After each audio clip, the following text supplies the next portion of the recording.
Hello everyone, welcome back to my channel. ಮಕ್ಕಳಿಗೆ ಏನಾದ್ರು snacks ಮಾಡಿಕೊಡ್ಬೇಕು ಅಂದರೆ ಖಂಡಿತ ಈ ಸ್ನ್ಯಾಕ್ಸ್ನ ಟ್ರೈ ಮಾಡಿ ನೋಡಿ. ಈಗಂತೂ ಮಕ್ಕಳಿಗೆ ಏನು ದಿನ ಏನಾದರೂ ಸ್ನ್ಯಾಕ್ಸ್ನ ಕೇಳ್ತಾ ಇರ್ತಾರೆ. ಹಾಲಿಡೇಸ್ ಎಲ್ಲ ಇರೋದ್ರಿಂದ ಏನು ಮಾಡಿಕೊಡೋದು ಅಂತ ಒಂಥರ ಡೈಲಿ ಯೋಚನೆ ಆಗಿದ್ರೆ ಖಂಡಿತ ಈ ರೆಸಿಪಿನ ಟ್ರೈ ಮಾಡಿ ನೋಡಿ. ಹೆಲ್ತಿಯಾಗೂ ಕೂಡ ಇರುತ್ತೆ, ಹಾಗೆ ಮನೆಯಲ್ಲೇ ಮಾಡಿಕೊಟ್ರೆ ಒಂದು ಖುಷಿ ಕೂಡ ಇರುತ್ತೆ, ಟೇಸ್ಟ್ ಕೂಡ ಸಕ್ಕತ್ತಾಗಿರುತ್ತೆ. ಹೇಗೆ ಮಾಡೋದು ನೋಡೋಣ. ಫಸ್ಟಿಗೆ ಒಂದು ಪ್ಯಾನ್ಗೆ ನಾನಿಲ್ಲಿ ಬಟರ್ನ ಆ್ಯಡ್ ಮಾಡ್ಕೊತಾ ಇದ್ದೀನಿ. ನೀವು ಬಟರ್ ಬದಲಿಗೆ ಆಯಿಲ್ನ ಕೂಡ ಯೂಸ್ ಮಾಡ್ಕೊಬೋದು.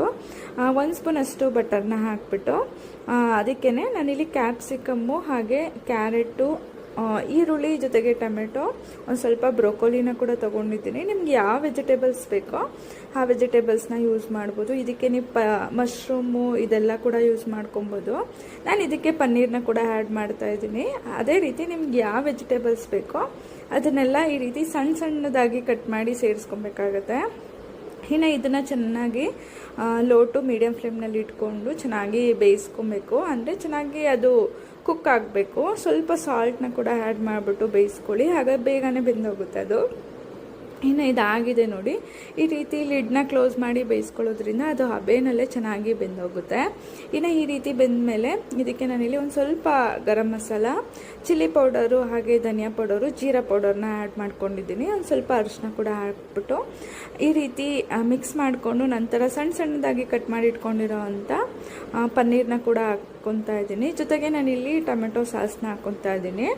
ಅಷ್ಟೇ, ಇದನ್ನು ಹಾಕ್ಬಿಟ್ಟು ಚೆನ್ನಾಗಿ ಮಿಕ್ಸ್ ಮಾಡಿಕೊಂಡು ಇದಕ್ಕೆ ನಾನು ಸ್ವಲ್ಪ ಪಾವ್ ಬಜ್ಜಿ ಮಸಾಲ ಕೂಡ ಆ್ಯಡ್ ಮಾಡ್ಕೊಂಡಿದ್ದೀನಿ. ನೀವು ಇದ್ದರೆ ಯೂಸ್ ಮಾಡ್ಬೋದು, ಇಲ್ಲ ಅಂದರೆ ಸ್ಕಿಪ್ ಮಾಡ್ಕೊಳ್ಳಿ. ಇನ್ನು ಇದಾಗಿದೆ.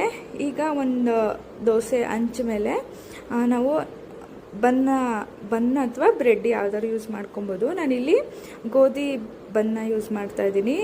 ಹೊರ್ಗಡೆ ಎಲ್ಲ ಸಿಗುತ್ತೆ, ಬರ್ಗರ್ ಬನ್ನೇ ಯೂಸ್ ಮಾಡ್ಕೊತಾ ಇದ್ದೀನಿ. ಆನ್ಲೈನಲ್ಲೆಲ್ಲ ಸಿಗುತ್ತೆ, ಬೇಕಾದ್ರೆ ನೀವು ಪರ್ಚೇಸ್ ಮಾಡ್ಕೊಬೋದು. ನಾನಿಲ್ಲಿ ವೀಟ್ ಬನ್ ತೊಗೊಂಡಿದ್ದೀನಿ.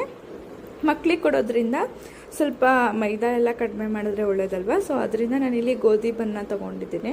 ಇನ್ನು ಇದ್ರ ಮೇಲೆ ಈ ಸ್ಟಫಿಂಗ್ನ ಎಲ್ಲ ಹಾಕ್ಬಿಟ್ಟು ಒಂದು ಸ್ವಲ್ಪ ಚೀಸು, ನಿಮಗೆ ಚೀಸ್ ಬೇಕಿದ್ರೆ ಯೂಸ್ ಮಾಡ್ಕೊಬೋದು, ಇಲ್ಲ ಅಂದರೆ ಬಟರ್ನ ಕೂಡ ಹಾಕ್ಬಿಟ್ಟು ಸರ್ವ್ ಮಾಡ್ಬೋದು. ಚೀಸ್ ಹಾಕಿದ್ರೆ ಮಕ್ಕಳಿಗೆ ನಾರ್ಮಲಾಗಿ ಮಕ್ಕಳಿಗೆ ತುಂಬ ಇಷ್ಟ ಆಗುತ್ತಲ್ವ, ಸೊ ಅದರಿಂದ ನಾನು ಚೀಸ್ನೆಲ್ಲ ಹಾಕ್ಬಿಟ್ಟು ಈ ರೀತಿ ಲಿಡ್ನ ಕ್ಲೋಸ್ ಮಾಡಿ ಜಸ್ಟ್ ಒಂದು 2 to 3 ಮಿನಿಟ್ಸ್ ಈ ರೀತಿ ಲೋ ಟು ಮೀಡಿಯಮ್ ಫ್ಲೇಮ್ನಲ್ಲಿ ಫ್ರೈ ಮಾಡಿ ತೊಗೊಂಡ್ರೆ ಸಕ್ಕ ಟೇಸ್ಟಿಯಾಗಿರೋ ಅಂಥ ಬರ್ಗರ್ ರೆಡಿ ಆಗುತ್ತೆ.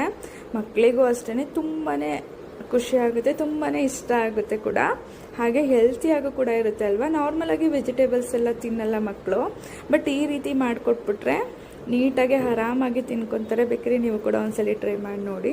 Thank you.